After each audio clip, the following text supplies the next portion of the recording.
बहुत समय पहले की बात है। पहाड़ियों की तलहटी पर बसा था एक छोटा सा गांव, धूपगढ़। वहाँ रहता था एक गरीब किसान, रघु। उसका परिवार छोटा था, उसकी पत्नी जयंती और बेटा गोपाल। रघु के खेत बंजर हो चुके थे और आसमान से बारिश जैसे रूठ गई थी। एक शाम जब रघु खेत से थकाहारा लौटा, उसे घर के बाहर एक अजनबी दिखा। धूल में लिपटा, लंबी जटाएं, आँखों में अजीब चमक। वह था मुनि बाबा। बाबा, आप इतनी रात को? रघु ने डरते हुए पूछा। बाबा ने धीमी आवाज में कहा, तेरे भाग्य की रेखा आज करवट ले रही है रघु। ये लो, एक बीज। रघु ने हैरानी से देखा। बीज सुनहरा था, जैसे सूरज का टुकड़ा। इसे लगाओ, लेकिन याद रखना, इससे जो उपजेगा उसकी परीक्षा होगी।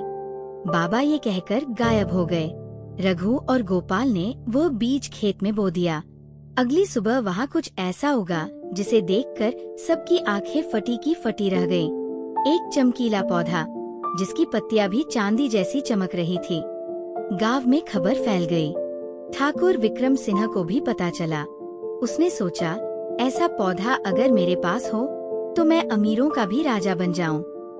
रात को जब रघु और उसका परिवार सो रहे थे, ठाकुर अपने नौकरों के साथ आया। मगर जैसे ही उसने पौधे को छूना चाहा, एक सुनहरी चिड़िया आकर उनके सामने मंडराने लगी। उसकी आंखों में बिजली सी चमक थी। ठाकुर पीछे हट गया। अगली सुबह रघु ने देखा कि पौधा अब एक छोटा पेड़ बन गया है और उस पर अजीब फल लग गए हैं, कुछ नीले, कुछ सुनहरे और कुछ हरे। गोपाल ने एक फल को तोड़ा। वह जैसे ही उसे खोलने वाला था, तभी सुनहरी चिड़िया फिर से आई और बोली, हर फल एक रहस्य है। सही फल चुना तो जीवन बदल जाएगा, गलत चुना तो सब मिट जाएगा। गांव वाले अब कौतूहलवश जुटने लगे। भोलू नाम का बच्चा सबसे पहले बोला, मुझे नीला फल चाहिए। लेकिन जैसे ही उसने फल तोड़ा, एक धुएं का गुबार निकला और वो गायब हो गया। हर कोई डर गया। जयंती बोली, कुछ तो रहस्य है इस बीज में। बाबा ने कुछ छुपाया है। रघु और गोपाल ने अब पौधे की देखभाल और सावधानी से करनी शुरू की। तभी एक रात फिर से मुनि बाबा प्रकट हुए। रघु, अब समय आ गया है परीक्षा का। 3 प्रश्नों के उत्तर तुम्हें इस चमत्कारी पेड़ से मिलेंगे। यदि सही चुना तो ये बीज तुझे अमीरी नहीं, सच्चा सुख देगा। पहला प्रश्न, क्या तू इस पेड़ को किसी कीमत पर बेच देगा? रघु ने बिना सोचे कहा, नहीं बाबा, ये तो ईश्वर की देन है, कोई भी कीमत काफी नहीं। दूसरा प्रश्न, अगर तुझे 2 विकल्प दिए जाएं, एक धन का पहाड़ और दूसरा अपने गांव की भलाई, तो तू क्या चुनेगा?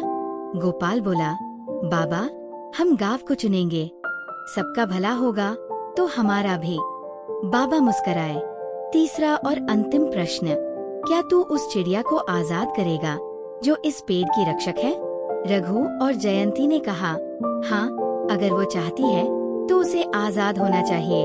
उसी क्षण सुनहरी चिड़िया एक दमकती रोशनी में बदल गई और आकाश की ओर उड़ गई। पेड़ ने हिलना शुरू किया।